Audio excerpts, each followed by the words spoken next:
Vitality m'a invité au RLCS. Hop, on va un peu vite donc on va remonter dans le temps. Ça, c'est moi, à l'âge de 2 ans lorsque... Ok, c'est peut-être un peu trop loin. Voilà, ça, c'est moi. Ma vie se résume à freestyle sur Rocket League et être le monteur préféré de ton youtubeur préféré. Puis un jour, j'ai vu ce tweet de Vitality. Celui qui arriverait à avoir le record du monde sur une map spéciale créée par Vitality aurait 2 tickets pour les RLCS. À ce moment-là, je me dis que pour une fois, ça pourrait être marrant d'essayer de run une map workshop, surtout que mon niveau absolument inhumain en freestyle me faciliterait la tâche et que j'ai pas de thunes pour acheter des places. Donc j'installe la map, je me renseigne et il me reste que 5 jours.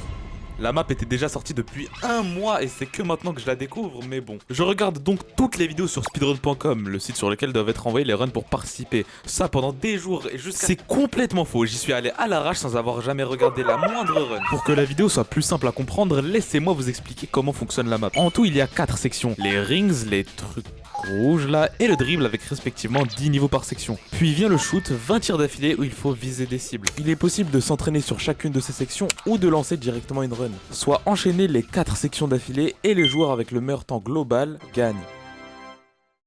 Les niveaux 1 à 4 sont vraiment pas intéressants, c'est juste de l'aérienne et tirer dans des ronds, ce qui est pas bien compliqué. Le plus gros du travail c'est le niveau 2, mais surtout le 3, le dribble, mais on y reviendra un peu plus tard. Au niveau 2, j'ai remarqué que la voiture était téléportée un poil au-dessus du sol, et donc qu'il devrait être possible de wave dash au moment de respawn ou de passer à un niveau. Et sachant qu'on a 0 de boost, c'est un gain de temps considérable. Après pas mal de galères, je réussis enfin cette section de la run en 1 minute 32, ce qui me fait déjà gagner 3 secondes sur le world record à ce moment-là, c'est juste énorme. Au deuxième jour, je me suis rendu compte que regarder les runs c'était peut-être pas si mal. J'observe donc les runs de Mozzarella et Lesk, les deux favoris qui se volent mutuellement le world record jour après jour. Mozzarella trouve une technique à ce passage de la run, sur le niveau rouge où il prend un reset sur l'anneau. Bien exécuté, ça peut faire gagner pas mal de temps, donc je m'y mets et descends mon temps sur cette partie à 1 minute 35. D'après moi, c'est quasiment le temps parfait obtensible sur cette section. Bon et bah maintenant, place au plus gros de la map, le dribble est là. Il y en a des choses à dire. Je regarde donc la run de Lesk, le plus prometteur selon moi, vu que Mozzarella participe au RLCS en parallèle de la map. Je vois qu'il n'y a pas vraiment de technique, il faut juste enchaîner les 10 niveaux de manière efficace et je me dis que ça doit pas être bien compliqué. Et en effet, du niveau 1 à 7 c'est même très simple, mais c'est après que ça se complique. Les niveaux 8 et 9 sont un poil plus compliqués. Le problème c'est surtout qu'ils sont placés en fin de run, moment où pour ma part, le stress commence à prendre le dessus. Et le niveau 9, j'ai juste rien compris les gars, j'essayais de passer au-dessus du mur, puis j'ai compris qu'il fallait passer sur le côté. Le jour 3 n'a pas été bien fructueux, mais j'ai gagné en régularité sur mes wave dash. Durant le jour 4, je réussis une run qui me place dans le top 10, m'assurant un maillot, car oui, le top 1 reçoit des tickets pour les RLCS, mais tout le top 10 reçoit également des maillots Vitality. Sauf que, problème, j'ai oublié de rec. Non mais vraiment, j'ai juste oublié de lancer mon rec. Heureusement, dans la même soirée, j'envoie une run très solide me plaçant dans le top 4. Mes seuls points faibles ont été un passage du niveau 8 où j'ai perdu du temps à contrôler la balle, puis le shooting, le fameux truc le plus simple de la run. Mais j'ai stressé et j'ai mis 4 open. Je vous assure que faire 10 resets c'est bien plus simple que de tirer dans des ronds pendant 20 minutes. J'envoie alors ma run, elle est validée et je suis officiellement dans le top 4, ce qui est bien, mais vous me connaissez. Je suis là pour le top 1 par ego et par manque d'argent aussi, sauf qu'à ce moment-là, il ne me reste plus qu'une journée et je décide de jouer le tout pour le tout. Je trouve des techniques ignobles à Régu, je joue le plus risqué possible et le lendemain, le dernier jour, je réalise cette run.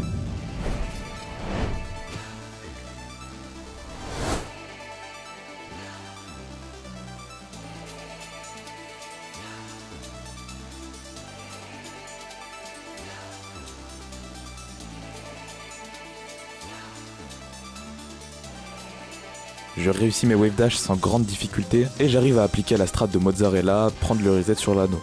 Wesh. Oui, t'es puni. Maintenant on arrive au dribble et c'est là que ça commence à se corser. Dès le début de cette section, je me risque à faire des musty et ça paye. Ils partent fort et vite, ça me fait gagner pas mal de temps. Au niveau 4, je sors cette technique qui fait gagner un temps monstre. Je l'ai jamais vu nulle part, donc je suppose que j'ai dû l'inventer. Ok, maintenant on arrive au niveau 8, sûrement le moment le plus crucial de la run. Et je sais que j'ai déjà une avance de 5 secondes sur le world record. Ce qui veut dire qu'en 8 niveaux, j'ai réussi à prendre 5 secondes d'avance, c'est juste énorme. Ajoutez à ça mon avance sur le niveau rouge, je sais que je tiens une excellente run. J'arrive à parfaitement contrôler la balle, slalomer entre les murs et esquiver les lasers. Je stresse trop frère, je stresse trop. J'arrive à parfaitement enchaîner les niveaux jusqu'au 10 où il se passe ça.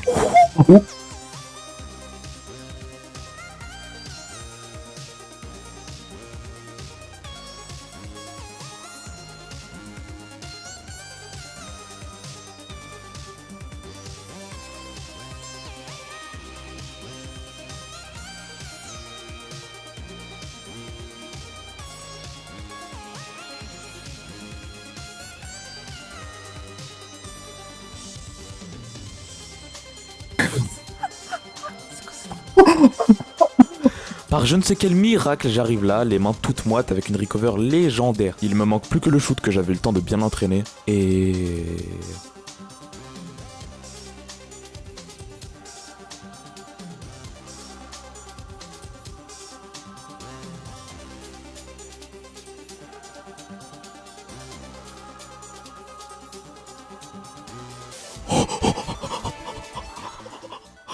Magnifique.